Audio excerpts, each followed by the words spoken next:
Salam gadyrly dinleyijiler, hormatly iyleşler.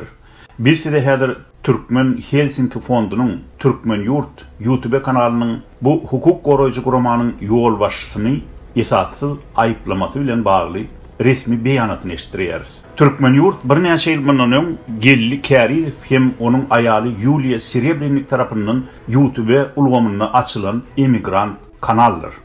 Gynansalam Käriyevleriň Türkmen Yurt kanaly öz işinde insan hukuklaryny ýa-da adalata däl, eýse ilki başdan bu er aýalyň şahsy näsal ambisiýalaryna esaslanýan çykyşlaryny ýygyderli ýaýratmak bilen meşgul bolup gelýär.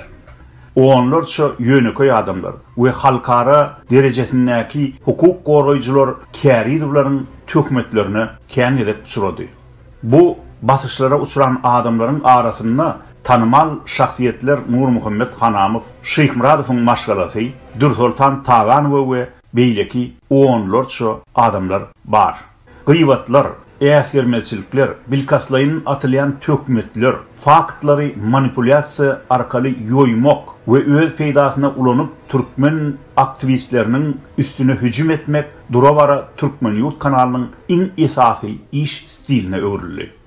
Gynansalam halkyň adatly uruny onlarça ýyllardan bäri görüşip beren adamlaryň we şol sanly biziň de Käriyev Serebrenniklere eden köp sanly konstruktiw guramaçylykly hem hoş niýetli tekliplerimiz olar tarapyndan ýygyderli red edilip gelinýär.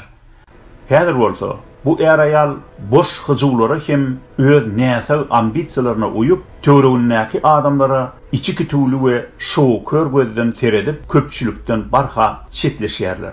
Sözümüz jemläp aýtsak, onu bir Käriyevleriň öz töweregine ýagdyrýan her bir absurd toslamalaryna töhmetine jogap bermegi öz mertebemizden has pisdäki zat diýip hasaplaýar.